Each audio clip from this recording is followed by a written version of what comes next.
Peut-être trop même, non? Ça va. Je vous apporte la salutation ici de toute l'économie sociale et solidaire de l'Occitanie. Bien sûr, c'est franco-français, c'est même une partie de la France.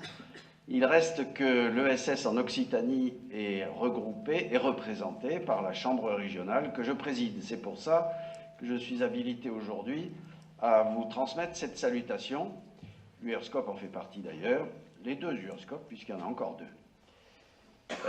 Je remercie évidemment les organisateurs de ces rencontres qui sont tout à fait productives pour l'avenir, et je remercie les soutiens et les acteurs de ces rencontres.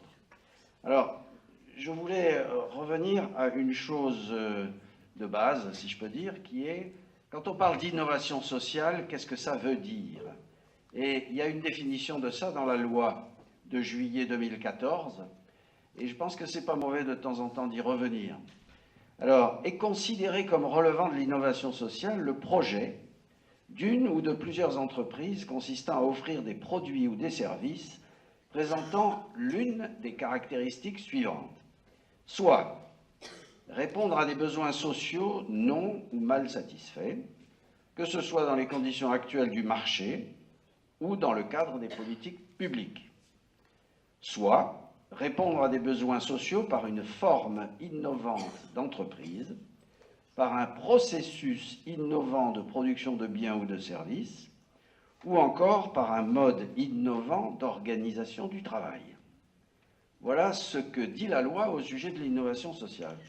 Et quand j'ai relu ça pour préparer cette petite intervention, je me suis dit que l'ESS existante aujourd'hui a toute sa place dans des rencontres de l'innovation sociale. Pourquoi? C'est un peu franco-français, comme disait Sébastien, mais ça n'empêche pas que, en France, l'économie sociale et solidaire a toujours fait ça, a toujours fait de l'innovation sociale. Je prends quelques exemples rapidement.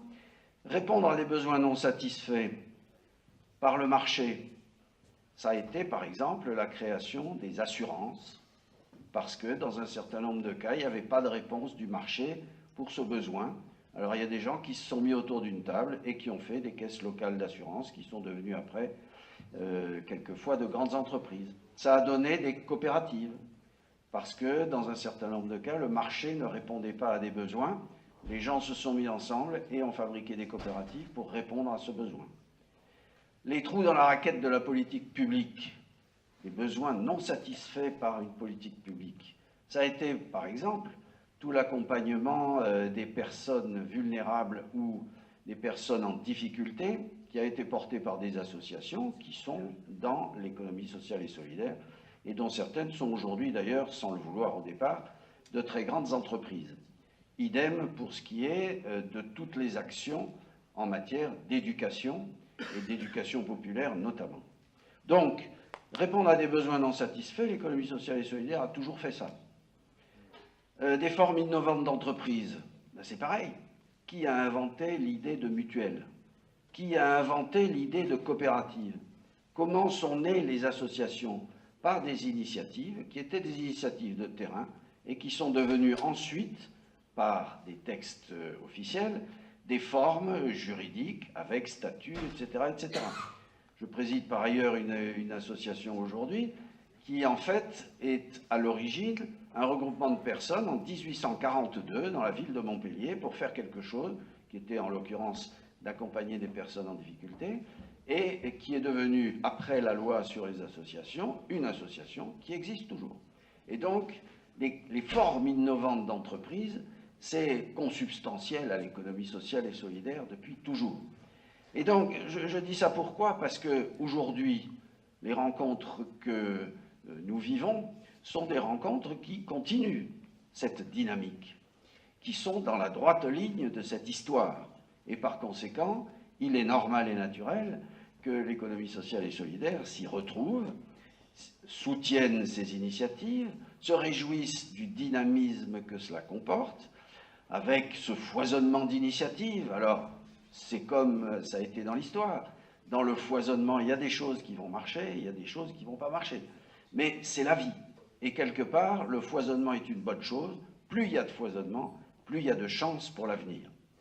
Alors aujourd'hui, donc, il faut continuer à travailler cet avenir. Je me réjouis que vous le fassiez et au nom de l'ensemble de l'ESS de la région, nous soutenons ce travail que vous faites d'innovation avec les ouvertures nécessaires à la fois sur les formes d'entreprise, sur le besoin non satisfait, sur l'international, parce que c'est vrai que ce que j'ai dit là, c'est l'ESS franco-français.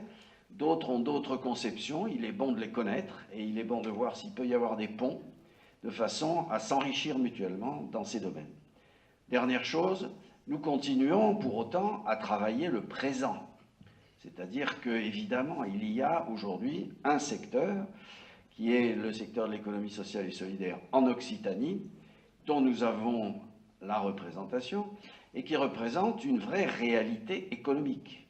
Il y a 213 000 emplois dans l'ESS dans la région, dont d'ailleurs 165 000 dans des associations qui à l'origine n'étaient pas forcément des entreprises dans la tête des gens, mais qui pour une part sont devenues de grandes entreprises avec des problématiques d'entreprise, même si leur statut reste celui d'association.